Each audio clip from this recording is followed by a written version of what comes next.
প্রাণ নিয়ে দেশে ফিরলেও তছনছ হয়ে গেছে জীবন। দুঃসহ ৪৯ দিনের স্মৃতি ভুলতে চান আমিরাত ফেরত বাংলাদেশিরা। ৫৭ জন বাংলাদেশি তারা তাদের কারামুক্তি ঘটেছে, তারা ক্ষমা পেয়েছে ডক্টর ইউনূস এবং আমিরাতের প্রেসিডেন্ট নাহিয়ানের মধ্যে যে আলোচনা, সেই আলোচনায় বাংলাদেশ পক্ষ থেকে অনুরোধে সাড়া দিয়ে খুব দ্রুতই মুক্তি দিয়েছে। কিন্তু তার মধ্যেই ৪৯ দিন তাদেরকে কারাজীবন ভোগ করতে হয়েছে। এই কারাজীবনে কেমন ছিলেন এবং কিভাবে ঘটনা ঘটলো তারা বর্ণনা দিয়েছে। তবে এটা সত্য যে কারাজীবন থেকে তারা মুক্ত হয়েছে, কিন্তু এখন বেকার জীবন এবং অনিশ্চিত জীবনের মধ্যে তারা কিন্তু ঢুকে পড়েছে। সেই কারণে তাদের একদিকে তাদের শান্তি, একদিকে তাদের মুক্তি, অন্যদিকে তাদের দুশ্চিন্তা পেয়ে বসছে। তার মানে হচ্ছে তাদের জীবনটা এখন কিন্তু সেই যে এলোমেলো জীবনটা, সেটা ঠিক হলো না। কেন দেশে ফিরেছে বটে, কিন্তু দেশে তাদের কোনো কাজ নেই। বিদেশে তারা তাদের নিজেদের জীবন, পরিবারকে বাঁচাতেই গিয়েছিল। এখন দেশে ফেরার পর তারা অনেকটাই অসহায় জীবনযাপন করছে। তার উপরে একটা প্রতিবেদন এখানে বলা হচ্ছে, চোখের পলকে এলোমেলো হয়ে গেল সব। দেশে গণহত্যার প্রতিবাদ জানাতে দাঁড়ালাম ব্যানার নিয়ে, আবুধাবির পুলিশ ধরে নিয়ে কাউকে দিয়ে দিল যাবজ্জীবন, কাউকে জেল। কারাগারে শুধু কাঁদতাম, নামাজ পড়তাম আর রোজা রাখতাম। এক বেলা ভাত দিত, 2 বেলা রুটি, এক রুমে থাকতাম 30 জন। এভাবে কাটে ৪৯ দিনের অনিশ্চিত জীবন। মুক্তির খবর যেদিন শুনলাম মনে হলো নতুন জীবন ফিরে পেয়েছি। তবে প্রাণ নিয়ে দেশে ফিরলেও সব তছনছ হয়ে গেছে, কিছুই আনতে পারিনি। কখনো আর যেতে পারবো না, বাকি জীবন কিভাবে কাটাবো মাথায় ঋণের বোঝা নিয়ে। এক নিঃশ্বাসে কথাগুলো বলছিলেন চট্টগ্রামের রাউজানের মধ্যম কদলপুর এলাকার মোহাম্মদ কাউসার উদ্দিন। কথা বলার সময় তার চোখ অশ্রুতে টলমল করছিল। বৈষম্য বিরোধী আন্দোলনের সমর্থনে বিক্ষোভ করে সংযুক্ত আরব আমিরাতে কারাদণ্ডপ্রাপ্ত ৫৭ বাংলাদেশির একজন তিনি।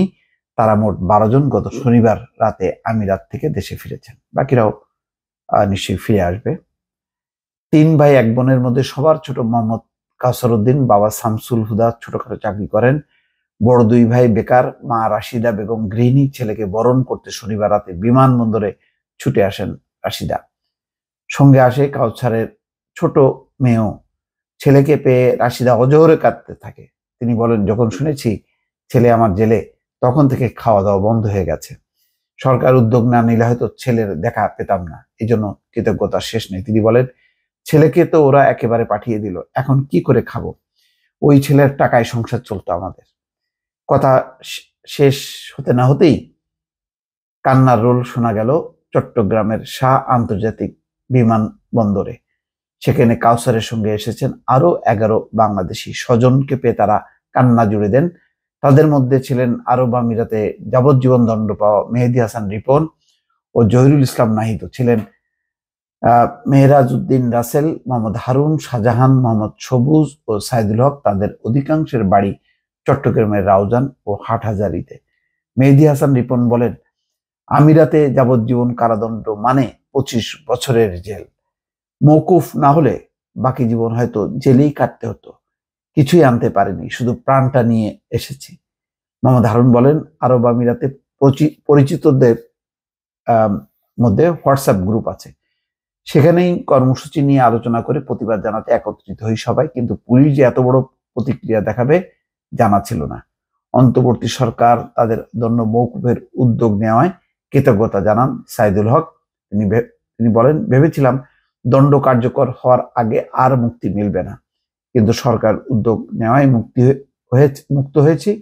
চাকরি গেলেও অন্তত পরিবারের সঙ্গে একত্রিত হতে পারছি। আমাদের সঙ্গে গ্রেপ্তার হওয়া আরো অনেকে সেখানে বন্দী আছেন, সরকার যেন তাদের মুক্তির ব্যবস্থা করে। যাই হোক, তাদের মূল এখন চিন্তা হলো যে যারা ফিরেছেন তারা এখন কি করবে। তারা কি এখানে কর্মসংস্থান করতে পারবে? তারা তাদের পরিবারের যে ঋণের বোঝা, সেটা কি তারা কমাতে পারবে? এইসব দুশ্চিন্তায় কিন্তু তাদের এখন জীবনটা এলোমেলো। এখন মুক্তিটা পেয়ে তারা যে জীবনটা পেল, এখন একটা অনিশ্চিত জীবনে তারা যাত্রা শুরু করলো। দর্শক, ভালো থাকবেন। আল্লাহ হাফেজ।